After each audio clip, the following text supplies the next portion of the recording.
In the last few days, I began to feel that my apartment ceased to be mine. It wasn't a noise, nor an object falling to the floor. It was something more subtle, almost imperceptible. The lights began to flicker always in the same rhythm, as if responding to a presence I could not see. My personal belongings would appear in different positions, more organized, or perfectly symmetrical. And the worst part, when I passed by the mirror, there was a figure standing behind me, motionless, even when I turned around. I thought I was recording an old story from the past. Now I realize it never ended. It was just waiting for me. Yesterday, at 3:06 a.m., the same time everything always happens, I heard footsteps in the hallway. But this time, they didn't come from the house. They came from within me. A voice whispered my name with a tone so intimate that I felt as if it were my own thoughts speaking against my will. When I turned on the lights, there were geometric symbols drawn on the wall, perfect marks that I know were not there before. It was in that instant that I understood. The third door is not trying to get in. It is already open, and it is calling for me. Folks, before we dive headfirst into this report, go ahead and leave that rogue like down below. It helps the channel grow tremendously and allows us to bring more sinister stories like this one. And if you're new here, make yourself at home and subscribe now so you don't miss the next chapters of this darkness, all right? In the first few days after I returned from Pennsylvania, I tried to convince myself that everything had been in excess. Exhaustion, stress, lack of sleep, maybe even hysteria. I repeated this mentally like a mantra, as if it were possible to nullify what I witnessed simply by calling it tiredness. But I soon realized that my apartment no longer responded to the world as before. It was as if it were breathing. I don't know exactly when it started, but I noticed it first in the silence. Not an ordinary silence, the kind you feel at night when traffic dies down. It was a deeper silence, one that seemed to have layers. Sometimes, as I walked through the hallway, I had the feeling that it was getting thicker, as if I were entering another environment even without changing rooms. The sound of my footsteps was absorbed by the air, as if the house were listening, and not liking what it heard. I began to notice small changes. Objects I was certain I had left on the table appeared aligned with almost millimetric precision. My keys, which I always toss on the entrance counter, began to sit exactly next to the door, always pointed inward. Even my books, which I usually stack without order, started appearing in alphabetical order. No one else entered here besides me. I checked locks, windows, even the building door. It wasn't a physical invasion. It was something else, something that was already with me. On the first night I truly noticed it, I was editing some videos on the computer. Nothing supernatural. Just organizing old recordings of the church and the monastery. Out of nowhere, one of the files flickered on the screen, and a cut appeared that I definitely hadn't made. It was a video clip only 3 seconds long. Me sitting in the same chair where I was at that moment, staring fixedly at the powered-off camera. The most impossible detail. In the video, my face looked tired, with deep dark circles under my eyes and an expression I don't remember making. And in the background behind me, there was the shadow of someone standing in the hallway. A motionless shadow, as if it were waiting. I closed the file thinking it was some program error, but when I opened it again, it was no longer there. To this day, I don't know what was worse. Having seen that, or realizing I couldn't prove to myself that I had seen it. In the early morning, I heard the first crack coming from the kitchen. It wasn't the sound of old wood giving way. It was different. It was as if something had pressed against the wall, as if the apartment were adjusting itself internally. I went there, turned on the light, and the objects were exactly where I remembered. Except for one spoon, which was pointed directly at my bedroom door, as if it had been placed there with intent. I began to understand, little by little, that the presence was no longer trying to scare me or get my attention. It didn't need that anymore. It had already entered. It didn't come from outside. It came from within the silence of the house itself, and sometimes, from my own head. It was as if the entire environment were reorganizing itself to receive it. And I felt like something that was being prepared. I was no longer observing the story. The story was observing me. What began in the house soon began in me. I had always been a relatively healthy person. Too much coffee, too little sleep, but nothing noteworthy. But after those days, my body started reacting in a way that didn't feel normal. The first thing was the vertigo. Out of nowhere, even while sitting, I felt as if the floor had tilted 1 or 2 degrees. It wasn't a common dizziness. It was the sensation that the world had taken a step to the side without telling me. I would stand up from the chair and, for a second, the apartment seemed larger, as if the walls had receded. I'd blink, and it would return to normal. At first, I blamed the computer screen, eye strain, poor posture, until the blackouts began. They weren't complete faints. They were holes. I remembered being in the living room, and in the next instant, already being in the kitchen, hand on the refrigerator door, with no memory of what made me leave one place and go to the other. It wasn't distraction. It was absence. An absence that seemed to have been used by something else. At certain moments, I had a strange sensation. Difficult to explain. As if I were slightly displaced from my own body, watching myself from half a meter away. I heard myself breathe, but it sounded like the sound was coming from another person. When I spoke out loud to test it, my own voice sounded occupied, as if there were a second intention behind every phrase. That was when the voices started. I've always heard a lot of ambient sound. Street noise, cars, neighbors. But these voices didn't come from the apartment. They didn't come from anywhere I could point to. It was as if they came from inside the skull, from behind the eyes, right there where you feel a migraine. They weren't complete sentences at first. They were fragments. My name. A few loose words, sometimes a muffled short laugh, like someone testing an echo. I scheduled a medical appointment.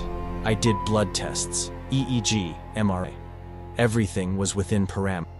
The doctor explained in that rehearsed tone that it could be post-traumatic stress, perhaps an anxiety disorder, accumulated insomnia. He suggested a psychiatrist, some light medication. But what really made me uncomfortable wasn't the shallow diagnosis. It was the way he looked at me. During most of the consultation, he avoided maintaining direct eye contact. When I talked about feeling memory holes, he took notes. When I mentioned the feeling of being accompanied inside my own head, he stopped writing for a few seconds. He looked at me as if he were going to say something, but he recoiled. His pen trembled slightly. Then, he simply changed the subject, talking about routine, diet, sleep. On the way out, while I was picking up the normal report, I had the impression of hearing him whisper very softly, thinking I was already out of the room. This isn't just psychological. Maybe I imagined it. Maybe not. But that night, for the first time, the voice that called me by name inside my head didn't sound like a strange voice. It sounded exactly like mine, as if someone, in there, had already found enough space to answer for me. Guys, we have to stop for a moment and imagine the despair of hearing your own voice speaking inside your head. Bizarre, right? Take the chance and activate the bell now, because if you forget, YouTube ends up not notifying you when things get real around here. And tell me one thing. Have you ever felt something similar, as if you weren't alone in a room? Comment below. I really want to know if anyone here has gone through this sensation. I didn't want to go back to the monastery. After what happened at the second door, I had promised myself I would never set foot in that place again. But the things in my body and inside my head were spiraling out of my control too fast. And somehow, I knew Hartman was the only one who wouldn't run away from me. Perhaps because he already knew what was happening, even before I realized it. I arrived there at dawn. The monastery seemed smaller than I remembered, but not in a physical way. It was as if it had shrunken to protect itself from something. The windows were all closed, even with the heat. There was no birdsong, no wind. It was a silence that weighed on the chest. When I knocked on the door, one of the monks opened it just enough to see me. His face was pale, eyes sunken, an expression of dread, not of me, but of what might be behind me. He didn't ask who I was, or why I returned. He just murmured, "Hartman said you would come." The way he spoke didn't sound like a prediction. It sounded like a warning. Upon entering, I noticed that something had changed in their routine. The monks, previously always serene, now walked with short, quick steps, as if avoiding staying in the same place for too long. None of them looked directly at me, and every time I passed, I heard someone praying low. Not a traditional rosary, but a short, anxious sequence, almost like an ancient code. I found Hartman in the library, before a table full of dark leather-bound books, some so old that the dust made patterns on the edges. He didn't smile. He didn't greet me. He just looked at me for long seconds with a kind of sadness that looked like resignation. "You already know, don't you?" he said. I didn't answer. I didn't know exactly what, but I knew he was right. Hartman ran his hand over an open manuscript, and his words came out almost in a whisper. "The third door is not an external place. There is no room, no ritual. It is not like Astaroth or Orobas. Paimon does not try to enter by force. He tries to enter through the space that exists between what you think and what you truly are." He then explained to me, with a disconcerting calm, that Paimon was cited in ancient texts not just as a demonic king or duke, as he appears in the Lemegeton, Ars Goetia, and Pseudomonarchia Daemonum, but as something much more subtle. Something that modern translators didn't notice because they focused on his hierarchy, not his function. "Paimon is not just a commander of spirits," Hartman said. "He is an architect. He shapes, adapts, colonizes. He doesn't depend on cycles or places. He depends on minds. He seeks vessels capable of sustaining the presence." "Why me?" I asked, and my voice came out weaker than I imagined. Hartman closed his eyes before answering. "Because you opened the second door and survived the impact. Very few achieve that. Your mind withstood something that would break most people, and for an entity like Paimon, that isn't resistance. It's an invitation." For a moment, I felt my heart race, as if something inside my chest had changed position. A sudden heat rose up my neck, and I had to lean my hand on the table so as not to fall. Hartman watched everything in silence, and then he said, with a firm yet almost paternal voice, "He is already in you, Daniel. Not completely, but enough to know the way." It was the first time in my life I felt afraid of myself. Hartman opened one of the books on the table. A hand-bound collection, untitled, with yellowed pages that seemed ready to crumble. He handled those leaves like someone holding ancient bones. There were transcriptions of forbidden texts, some copied from originals confiscated by the church in the 17th century, others coming from now-extinct monasteries where monks disappeared without a trace. He showed me a page where Paimon's name appeared not as king or duke, as in modern demonology, but as Paimon, the one who installs. In another translation, it was written Pai-Amon, a term derived from Arabic writings that spoke of someone who inhabits the space between sound and thought. Hartman turned another page and showed a passage even more disturbing. "And when he finds a mind that does not roar but resonates, there he builds his house. He does not force the door. He finds it open." He explained that the oldest texts, predating the popular versions of the Ars Goetia, described Paimon as the architect, the colonizer, the successor.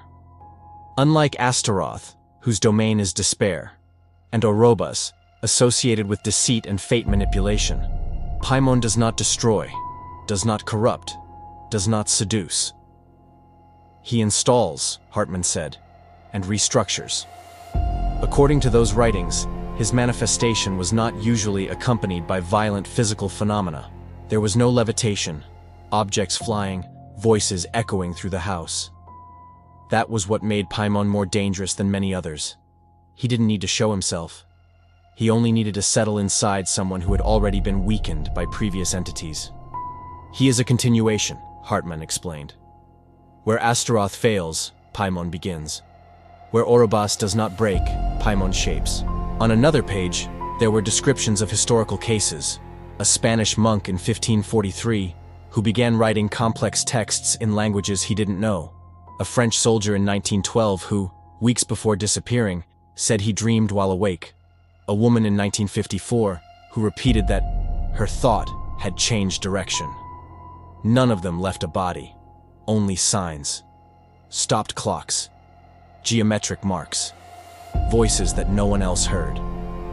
He doesn't seek submission, Hartman said, closing the book with almost ritual care. He seeks continuity, a mind that can be extended. I felt a weight on my back, as if someone had placed their hands on my shoulders. For a second, I thought it was Hartman, but he was sitting 2 meters away from me. And it was in that instant that I understood what he was trying to say without saying it. I wasn't just being hunted. I was being prepared. The monastery always had a particular silence. A silence of stone, ancient, that comes before people. But that afternoon, while Hartman and I talked, the silence changed. It wasn't an absence of sound. It was as if the air were holding its breath. I was sitting in front of him when the first bulb went out. A sharp, short crack, then another, and another. In seconds, the room was lit only by the weak light coming through the high windows, giving the environment a bluish and heavy tone, as if we were underwater. Hartman didn't move. He closed his eyes and murmured something in Latin, very low, almost like a request, or a warning. That was when we heard footsteps in the hallway. Slow, dragging, irregular footsteps, as if the person were having difficulty maintaining balance. The sound echoed in a strange way, with no definite direction, as if it came from the ceiling, the walls, and the floor, all at once. Something in the rhythm of those steps made me nauseous. There was a deceleration that the human body cannot reproduce. The door opened slowly, without noise. One of the monks entered. I don't know his name. I had never seen him before. He was young, maybe 30 years old, but his face looked too tired, as if he had aged in hours. He walked to the center of the room with rigid movements, as if he were being pulled from the inside. His gaze, it wasn't looking at anything. Not at me, nor Hartman, nor the room. It was as if he were seeing something behind his own forehead. He stopped less than a meter from me, and then, without moving his lips, without taking a deep breath, without changing his posture, he said my full name, my entire name, including the second surname, the one not even my parents use. The voice didn't come from his mouth. It came from the air around his head. Hartman stood up immediately, took a small crucifix that was on the table, and began to recite a snippet of a prayer I didn't recognize. But his words were trampled by something else. The voice speaking through the monk began to repeat my name, now with a tone that oscillated between masculine, feminine, and something that had no gender at all. A voice that sounded doubled, like two people speaking in opposite directions at the same time. Suddenly the monk tilted his head slowly, as if his neck were about to break. And then he continued, in a low, yet perfectly articulated tone. He is ready. My entire body froze. Hartman advanced quickly and placed his hand on the monk's forehead, reciting a prayer I had never heard. But before he could complete it, there was a crack, not in the room, but in the wood of the table. Symbols began to emerge on the surface, burning into the material as if an invisible branding iron were pressing there. Geometric patterns, circles within triangles, lines crossing at impossible angles, like technical diagrams of something that shouldn't exist. No smoke, no smell of burning, just the marks forming with perfection. The monk began to tremble. Hartman shouted for me not to approach, and for the first time since I met him, I heard fear in his voice. He pushed the monk back and held him against his own chest, trying to prevent him from falling to the floor. But the monk didn't fall. He simply went out, as if someone had turned off a light inside him. He stayed there, motionless, breathing very slowly, as if he were sleeping with his eyes open. Hartman looked at me with a devastated expression. That wasn't a manifestation, he said. It was an identification. I didn't understand at the time. Only later did I realize what he meant. Paimon wasn't trying to show himself. He was confirming that he had already found the vessel. And that vessel was me. I returned from the monastery with the feeling that my body was no longer entirely mine. It's hard to explain without appearing to exaggerate, but it was as if I had become a place, not just a person. And places, unlike people, can be occupied. On the first night back at the apartment, I decided to do something that, until then, I only did with others. Record myself. I put the camera on the tripod, aimed it at the living room sofa, pressed rec, and sat down. The idea was simple.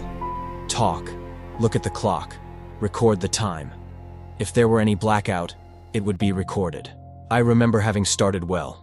I introduced myself, said the time, described what the visit to the monastery had been like, summarized what Hartman had said about Paimon. The last thing I consciously remember is looking at the clock on the wall.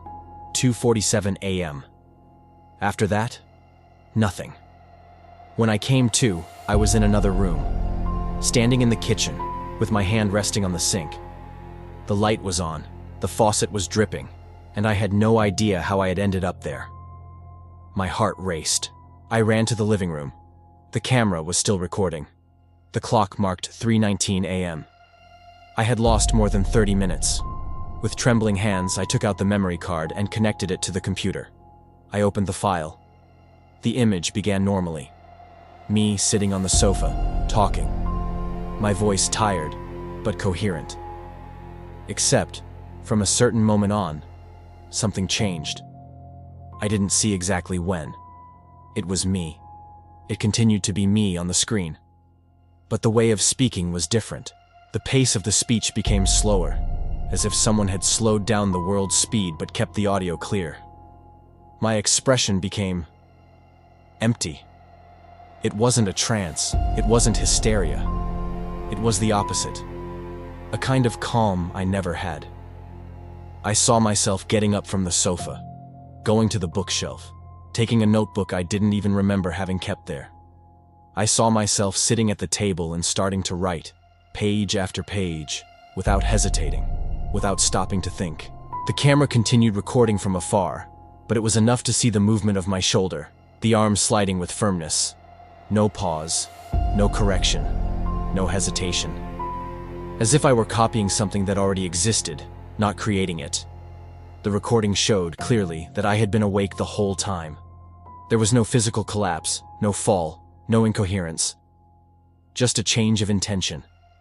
As if, for a few minutes, I had been relegated to the back seat of my own body. I went to the table. There were several pages filled out, in sequence. The handwriting was mine, but it didn't look like mine. It was firmer, straighter, almost methodical. On every page, it repeated a variation of the same phrase, in different forms, different orders, as if trying to fix a single concept. The door is not in front of you. The door is behind your eyes. I read that out loud and felt a chill go up my spine. It wasn't poetry. It wasn't a metaphor. It was a description, technical, precise. It was at that moment that I understood, with a painful clarity, that my blackouts were not moments in which I ceased to exist. They were moments in which something else was using my system, my hand, my voice, my handwriting, to test the ground. My body wasn't failing. It was being used. Over the next 48 hours, something inside me began to break. But it wasn't an emotional collapse, nor a panic attack. It was something much quieter, much more organized. As if someone were carefully dismantling my mind, piece by piece, without me realizing exactly when each part stopped fitting. The first thing I noticed were the gaps. Not complete blackouts like before, but small holes in the timeline, as if a few seconds simply didn't exist. I was washing my face in the bathroom, for example, and when I looked in the mirror again, my fingers were wet. But I didn't remember touching the water. Or I was sitting on the bed and blinked. When I opened my eyes, the bedroom door was half open, and I didn't remember getting up or touching the handle. These failures were short, but constant. And the worst part wasn't losing them. It was the certainty that during those seconds, I wasn't absent. I was functioning, walking, manipulating objects, making decisions I didn't remember making. I started recording everything. Camera in the bedroom, in the hallway, even in the bathroom when needed. But reviewing those files became a torment. Because I saw myself, objectively, as a stranger. I talked to myself. I would stop in the middle of the hallway for long seconds and slowly tilt my head, as if listening to something far away, something that wasn't part of the house. In some videos, I slid my hand along the wall, tracing invisible lines, as if recognizing the space by touch. In others, I smiled slightly for no reason at all. It was my face. But it wasn't my intention. The voices also changed. Before, they were murmurs, almost like echoes of the environment, but now they had density, they had direction, and frequently they had coherence. They weren't complete sentences yet. They were isolated words, repeated with minimal variations in tone, as if testing their own pronunciation. Sometimes they said, he. Other times, inside. And once, only once, they said my name with a clarity that made my heart stop for a second. At 3:06 on a Tuesday morning, I woke up to my own voice calling me. I got up startled. I ran to the living room thinking someone had invaded the apartment. Nothing. Only the usual heavy silence. But when I checked the recordings from the hallway camera, the image captured something that made me feel like vomiting. I appeared standing before the entrance door at exactly 03:06, repeating my own name, as if I were calling someone from outside. The hallway light flickered in short intervals, too regular to be electrical failures. And with each flicker, my body seemed to shift a few centimeters, as if repeatedly recomposing its own posture. At that point, I no longer trusted anything I felt. But one thing became very clear. The presence inside me was no longer occasional. It was continuous, permanent, like a second thought that I didn't choose to have, but that placed itself alongside my own ideas, sometimes repeating what I thought, sometimes correcting it. My mind felt like a room being divided bit by invisible walls. I could think, but not alone. It was like sitting in a room where someone else breathes in exactly the same rhythm as you. Sometimes a bit before, sometimes a bit after. I also began to notice that the shadows no longer obeyed light sources. At first, I thought it was just eye fatigue, but then I saw the shadow of the door handle move before the handle itself. I saw my own shadow turn toward me before I moved. And at one point, when I turned off the bedroom lights, I saw out of the corner of my eye 2 shadows where there should have only been 1. That was when I realized it wasn't just my mind that was being fragmented. Reality around me was also adjusting to accommodate someone else. And, from time to time, in small gaps, I heard a short phrase, without any emotion, almost like a reminder. The vessel must not resist. Until then, I thought I was being possessed from the outside in. But I was beginning to understand that Paimon wasn't fighting to get in. He had already entered. Now, he was fighting to reorganize me, so that there would be space for him. I woke up with the strange feeling that my body had been repositioned during the night. Not like someone who turns over in bed, but like an object placed with precision at a specific angle. When I opened my eyes, I realized I was lying perfectly aligned with the edges of the mattress, arms extended along my body, feet parallel. Not natural, not organic. It was a planned posture. My first impulse was to get up, but when I put my feet on the floor, I felt something different on the skin of my leg. A kind of soft burning, without pain, like a warm tingling. Dim light came through the window, and it was enough for me to notice. There were lines on my skin, fine lines, symmetrical, as if someone had drawn on me while I slept. I ran to the bathroom and turned on the light. The shock was immediate. From my knee to my ankle on both sides, there were perfect geometric marks, thin as scratches, but without any relief. They weren't cuts, they weren't wounds. They looked like inscriptions, diagrams, overlapping triangles, arches, continuous strokes circling the bone. And the most disturbing part? They were identical to the marks Hartman had shown in photos of the 1912 case and those he described in the 1954 texts. I had seen those shapes before, on yellowed papers and old accounts of people who disappeared without leaving a body.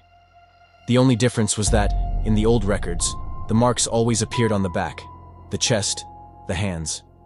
On me, they had appeared on my legs, as if Paimon were reorganizing my body, by sectors. I tried to scrub them hard, but the marks didn't come off. I tried hot water, soap, nothing. They seemed to be inside the skin, not on it. As if they were part of something that was growing, not being engraved. I spent the rest of the day trying to ignore it, but other anomalies began to surface. By nightfall, I noticed my hands trembled when I held anything for too long. But it wasn't a tremor of weakness or exhaustion. It was something more controlled, like the involuntary movement of someone trying to draw in the air, invisible, precise lines, repeated, always in the same rhythm. My body seemed to be rehearsing. And then came the second sign. I took off my shirt to shower and found more marks. Now, at the level of the ribs. 2 parallel lines following the contour of the rib cage, converging to a point just below the sternum. Exactly the same pattern as the manuscripts described by Hartman as the first layer of the successor's inscription. I stopped breathing for a few seconds. It was impossible for these to be coincidences. I remembered his expression when he showed me the document, the mixture of dread and resignation. It was as if he were seeing an event he already knew, that he had already witnessed in another time. As I observed the marks, I noticed something that made my heart accelerate. They pulsed, not like veins. They didn't follow my heartbeat. It was a pulsation of their own, slow, irregular, as if responding to something outside my body. My first impulse was to call Hartman. My second impulse, almost simultaneous, was not to call, because something inside me, something that wasn't entirely me, reacted with discomfort to the idea, a kind of pressure behind the eyes, a subtle, quick discomfort, as if a hand closed my thought midway. I didn't manage to dial. My hand simply stopped. That was the third sign. I ran my fingers over the mark on my chest. It was warm. Not fever warm, not inflammation warm. It was the heat of activity, like cold iron starting to wake up. I took a deep breath, trying to rationalize, and saw out of the corner of my eye something that left me paralyzed. My reflection in the mirror was not in the same position as me. I was sideways, but my reflection was looking at me head on, and when I turned my head to face the mirror, the mark on my chest glowed for a single second with an almost golden tone. Not light, but something that resembled the reflection of polished metal. And then it went out, returning to its normal state. It was in that instant that the understanding hit me brutally. The marks were not a sign of invasion. They were a process, a mapping, an adaptation for something that was settling inside me, like an archaeologist drawing the outline of an ancient structure to begin the excavation. The invisible mark was only the beginning, and I, whether I wanted to or not, was being prepared. In the following days, the house began to behave like a living organism, and I'm not using a metaphor. The changes were subtle at first, as if reality were testing its own limits before distorting completely. But as the marks on my body increased, the structure around me also began to respond, as if influenced by the same agent that was messing with me. On the first morning, I noticed something simple. The bedroom door wasn't in its usual place. It hadn't moved much, maybe just 3 or 4 centimeters to the side, but it was enough to make me stop and stare at the wall for long seconds.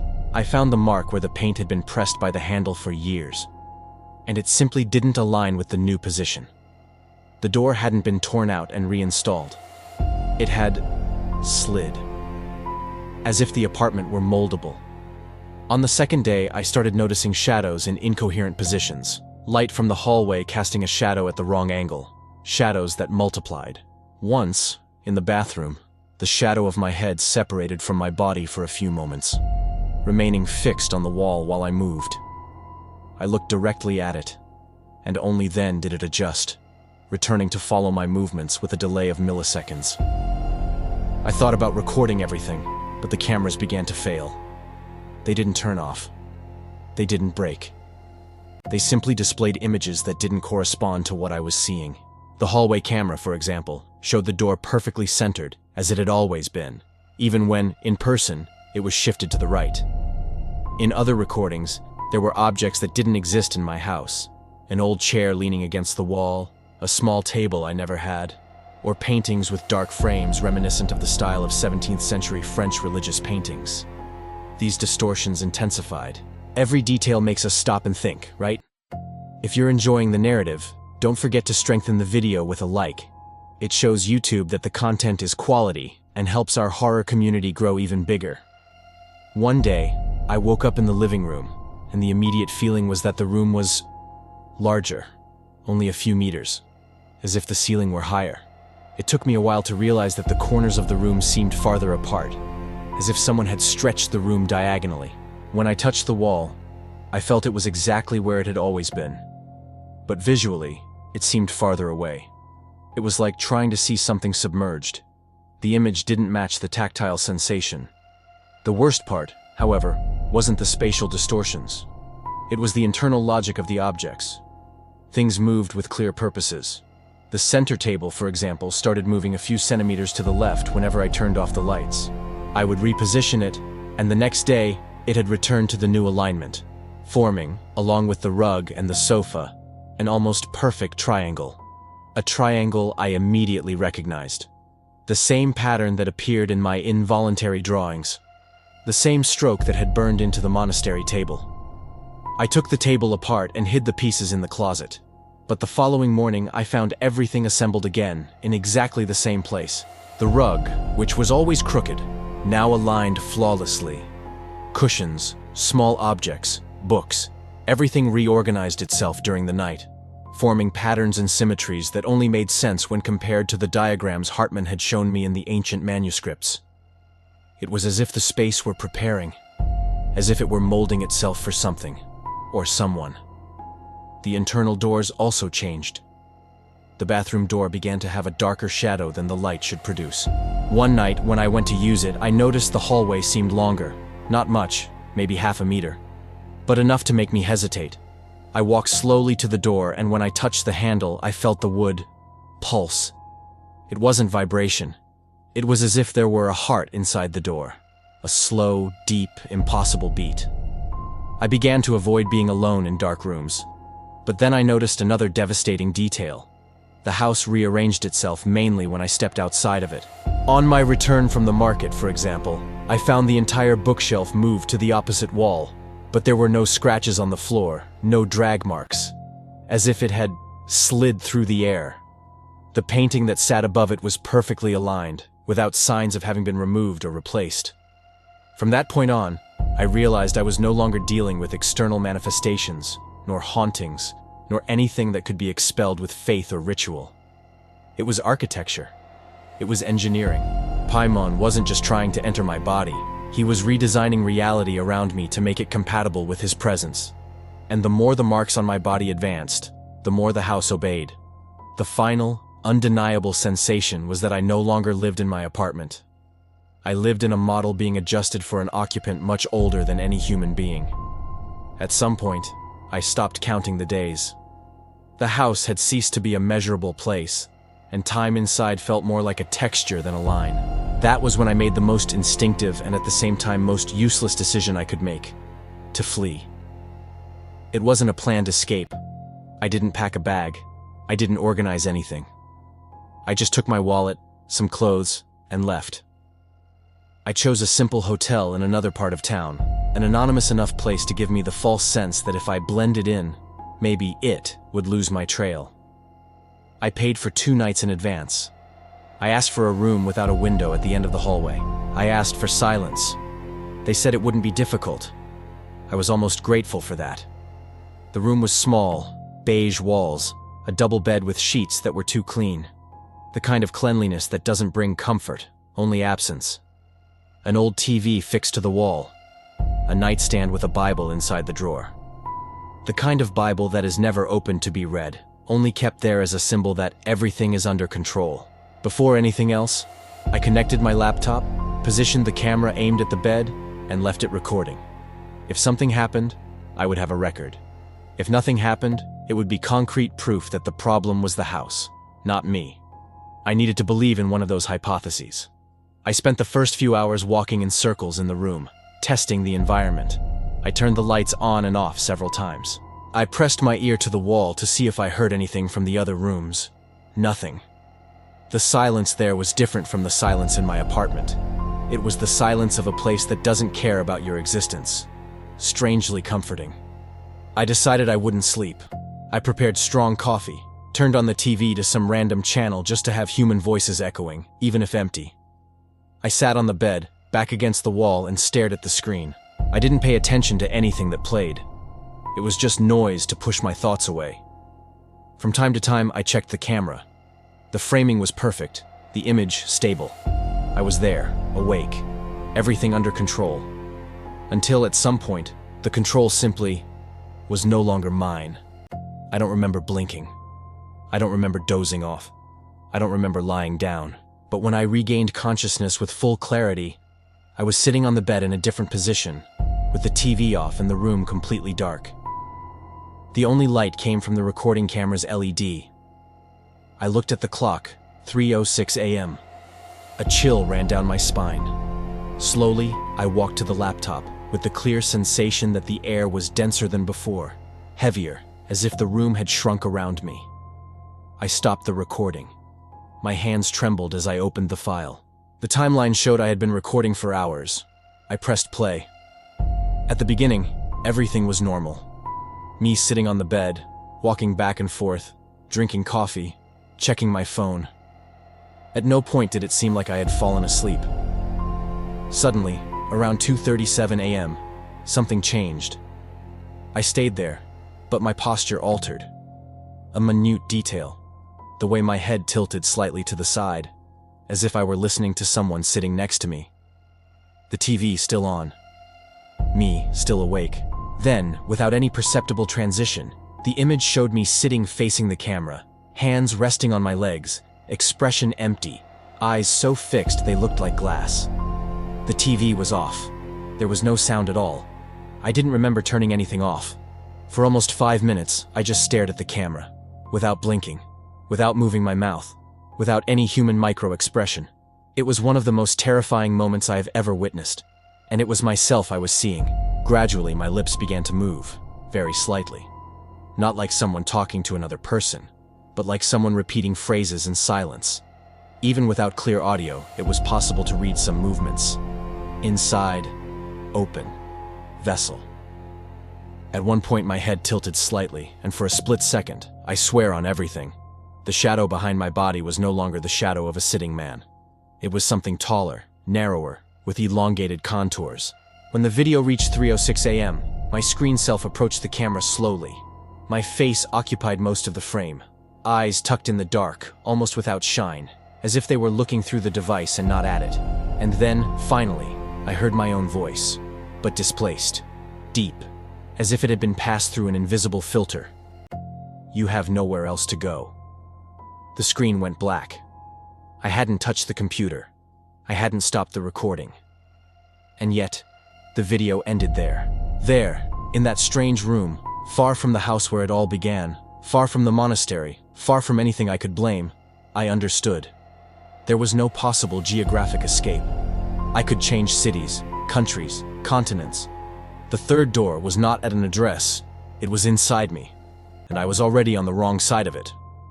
After the night at the hotel, I understood I had nowhere left to run, but it took a few days until I admitted it to myself. I tried to return to a routine, to pretend there was still some normalcy in my life. Only normalcy no longer recognized my body, my thoughts, or the space around me. Paimon's entrance wasn't a moment, it wasn't a rite, it wasn't a Hollywood manifestation. It was a process. I need to say this clearly because it might be the only useful thing from this account. Demons don't enter as invaders. They reorganize as architects. And that is exactly what happened to me. The definitive blackout. It was a cold dawn when it all began. 3:06 a.m. as always. The clock, the one I had already replaced 3 times, always stopped at that time. This time, it didn't stop. It inverted the order of the numbers. The display showed 063. I stared fixedly at it, trying to understand if it was a defect or a hallucination. And then the light went out. There was no crack, no spark, no power outage in the building. It was only in my apartment. Everything became so dark it felt like the darkness had weight. The kind of darkness that vibrates, that breathes, that seems to be inches from your face. I tried to get up, but my body didn't respond. My muscles didn't obey. It was like being awake inside a corpse. I felt everything, but controlled nothing. The impossible room. When my eyes finally adjusted, I realized I was no longer in my apartment. Not completely. The space around me seemed like a montage of places I knew. The walls had the texture of the 1986 church. The floor was from Hartman's monastery. The ceiling was from my hallway, and the shadow in the back was from somewhere I didn't recognize. It was as if someone had taken fragments of architectural memories and created a hybrid environment, a room that could only exist in the mind, but that somehow physically existed there. The lights flickered, but they didn't come from bulbs. They were horizontal beams, like flashes of something moving behind the walls. I could swear the room was breathing. The figure in the center. In the center of this impossible space, there was a human silhouette, tall, motionless, perfectly aligned with the triangle of marks that had been drawn on the floor. It didn't move when I noticed it. It didn't turn. It didn't react. It looked like a statue, but a statue that knew I was there. Its head was slightly tilted to the side, like one who observes without haste. The feeling I had wasn't immediate fear. It was exposure. As if that figure were seeing me in my entirety, body, mind, memory, without needing eyes. I tried to speak. I couldn't. I approached a few steps. I don't know if I was the one who walked or if I was pulled. With each step, the floor seemed to adjust the angle, as if I were walking toward a calculated point. Then the figure finally moved. It didn't turn its body. It didn't walk. It didn't breathe. It simply appeared a few centimeters closer, without transition, without displacement. A kind of spatial jump, a physical inadequacy. And when it spoke, there was no sound in the air. But my mind was filled by thousands of overlapping voices, all forming a single sentence. You have been opened. The mental impact was so strong that I knelt. I felt something expand inside my skull, as if a door had shifted inside my mind, opening space for something enormous, ancient, and structural. I tried to think of something, anything, but my own ideas began to come fragmented, as if they were echoes of something deeper trying to express itself through me. The identity of the intruder, Paimon, didn't enter the room. Paimon entered me, not as an invading force, but as someone returning to an old house that had been locked for decades. The figure in front of me was only the visual representation of the presence, a form reduced for me to understand, like a teacher using models to explain advanced physics to a child. When I raised my head, the figure was right in front of me, so close that, if it were human, I would feel its breath. But there was no heat, no smell, no matter. It was an outline filled with absence. It placed its hand over my face, or made the equivalent gesture, and the entire environment retracted as if the room were being aligned from within. The voice echoed again, but now in the exact rhythm of my breathing. You will not be taken. You will be used. And then the room fell. Reality itself collapsed like rotten wood, and I fainted into total darkness.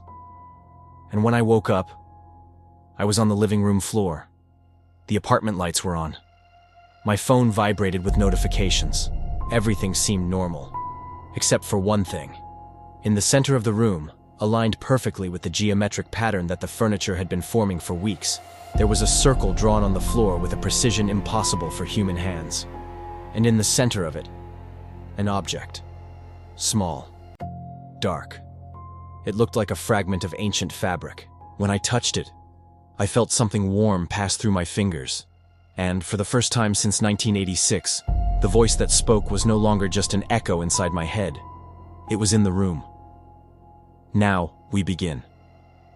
After that night, after that definitive entrance, something inside me stopped functioning as before.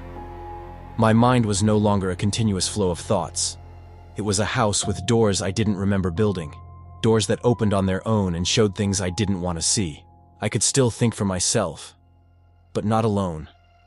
It was as if I were always in an internal dialogue with someone who knew every detail of my life, every weakness, every memory I tried to bury. And this someone never grew tired, never slept, never slowed down. The following hours were a blur. I walked through the apartment, but I didn't decide where to go. My vision darkened at the edges, as if I were looking at the world through a narrow lens that only let me see what Paimon wanted me to see. The sounds also changed. The noise of traffic outside seemed distant, muffled. But the whispers came from close by. Very close, sometimes behind my neck, sometimes inside my left ear, sometimes inside my own thoughts. And every time they surfaced, the marks on my body glowed under the skin, as if they were being activated or tested. That was when I realized the notion of I was being diluted. I tried to think of something simple like, I'm going to drink water. But even before that intention completed itself, my body had already moved. I was a spectator of my own gesture, an observer of my own movement. I wasn't being commanded, I was being coupled. My body and my mind were becoming a shared environment. The night of the substitution. No one knows for sure when it happened, not even me. The last clean memory I have of that day is sitting at the living room table with the notebook open and the fragment of ancient fabric in front of me. I tried to understand what it was. It looked like part of a veil, maybe a piece of a tunic, darkened by time. But upon touching it, I felt something alive, like a dead muscle reanimating for an instant. The mark on my chest burned. The lights flickered, and then came the long blackout. This time, without an immediate return. When I woke up, I was lying on the floor, not in the living room, but in the hallway. The air was too cold, the cold of an abandoned building. At first I thought I was dreaming, but when I tried to get up, I saw my legs didn't respond correctly. Not out of weakness, out of relocation, as if the muscles were being repositioned after prolonged use by another consciousness. I got up with difficulty. Each step seemed guided by someone who knew the mechanics of my body better than I did. My hands trembled, but not from fear. They trembled as if trying to memorize specific gestures, to coordinate a type of ritual movement I didn't understand. When I got to the living room, everything was different. The furniture had been rearranged in an even more precise way, almost millimetric. The circle on the floor was no longer just a drawing. Now it was a complex structure, with overlapping symbols, continuous lines and points of intersection that seemed to glow opaquely, like fresh paint under the light. And then I noticed the detail that chilled my blood. There were marks on the floor that weren't mine. Footprints, light, almost invisible, but present, smaller than mine. As if something had walked around the circle, studying the space. The final discovery. The doorbell rang. It wasn't possible. No one rang my doorbell at that hour. And yet, it rang with an absurd calm, as if the person on the other side had all the time in the world. When I went to open the door, I felt it wasn't I who moved the hand. I felt it wasn't I who turned the lock. I felt my body being conducted, not commanded, but coordinated. I opened the door. Nothing. The hallway was empty, absolute silence. But when I took a step back and closed the door, I heard, distinctly, the lock turn twice on its own. And then, behind me, in the living room, the voice sounded low, calm, inevitable. It is concluded. I don't remember what happened after. The police found my apartment days later, called by neighbors who complained about the smell. Not of death, but of something chemical, strange, metallic. They found my laptop on, with hours of silent recording. The circle on the floor remained there, impossible to remove, as if it had been burned into the concrete. And they found my clothes, my wallet, my phone. But they didn't find my body. What remained? The building's cameras were analyzed. In all the recordings, there is a single detail. The door to my apartment never opened. I entered it the previous day and never came out.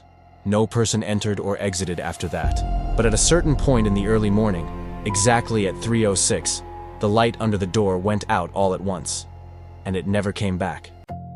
Most people never knew what happened to Daniel Reed. To the neighbors, he was just the quiet lad from 304 who one day disappeared. To the police, the case was filed as a disappearance without evidence of violence, likely voluntary flight. To the platform where he published his videos, he became an abandoned channel, one among so many. But months later, a smaller YouTuber, someone specialized in analyzing old archives, recording glitches and paranormal reports, contacted Daniel's family, asking for permission to access the external hard drive that had been collected along with his equipment. The idea was to make a complete documentary about the disappearance. He didn't know at the time that he was about to find something that would completely change how people understand this case. Among hundreds of audio and video files, there was one that was not on the list of automatic recordings. The name was simple, almost banal. Archive 3I06 Final Move. No one remembered seeing it before. Not the experts. Not Daniel's mother. Not his closest friends. The file seemed to have been created on its own, or inserted into the HD after the police investigation. The YouTuber opened the video expecting something corrupted, but the file played perfectly. The video. The image was static. Daniel Reed sitting in front of the camera, alone, in silence. The lighting was minimal, just a lamp behind him, creating a strange halo around his head, like an imprecise outline. His face was partially in shadow, but it was clearly him. Eyes fixed, without blinking, no movement. For 41 seconds, nothing happened. Just Daniel staring at the camera, motionless. But if you looked closely, you would notice something horrible. His eyes moved out of sync with his face. Sometimes they blinked 2 seconds before the face reacted. Sometimes it looked like they were looking at another person, to the side of the camera. Sometimes they froze completely, while the corner of his mouth trembled in short intervals, as if trying to speak, but without permission. In second 42, Daniel finally moved his lips. First, without sound. Then, with a voice that didn't sound human, but also didn't sound totally demonic. It was a sum, voices overlapping at different pitches, rhythms, and textures. As if several people were trying to speak through him at the same time, but only one word could break through clearly. The third door doesn't open. Silence. A short breath. And then the final sentence. It chooses you. At that moment, the image distorted like VHS tape being pulled manually. The light behind him fluctuated and formed a geometric pattern on the wall. An incomplete triangle, identical to the symbol found in the apartment. The screen went completely black for 4 seconds. And then, in the last frame, almost imperceptible, Daniel blinks. A slow blink, too slow to be natural. And shortly after, 2 seconds after the blink, his face, just the face, seems to move forward, as if something were bringing him closer to the lens. The video ends there. Consequences. The YouTuber who found the file tried to publish the video on his channel, but the platform took it down automatically for anomalous activity in the file. He tried to re-upload it several times, and in each, the video suffered small alterations. In one version, Daniel blinked at the start. In another, his face seemed a bit darker. In another, the audio said 3I06 before the final sentence, as if the file itself were evolving. Today, no public copy exists, but people who watched old versions say that by pausing at the right moment, it is possible to see something behind Daniel in the dark corner of the frame. A very tall figure, motionless, with its head slightly tilted, as if the third door indeed were open. And by all accounts, it didn't close after Daniel went through. It's still there, choosing the next one. Life. And that's how Daniel Reed's journey ends. Or maybe it's just where it truly begins for whoever watched until here. Crazy stuff, family. I really want to know your take on this ending. What do you guys think really happened to him? Comment down below. I read every single comment and make sure to reply. Also, let me know where you're watching from. I want to know how far our voice is reaching. What's your country, your state, your city? Besides that, if you have suggestions for real horror stories or reports that would leave anyone sleepless, send them my way. And hey, it doesn't stop here. There are other insane videos on the channel that I edited with all the care to convey this unique atmosphere. Click on one of them now and stay here with us. Thanks for everything, family, and until the next report, if you are chosen.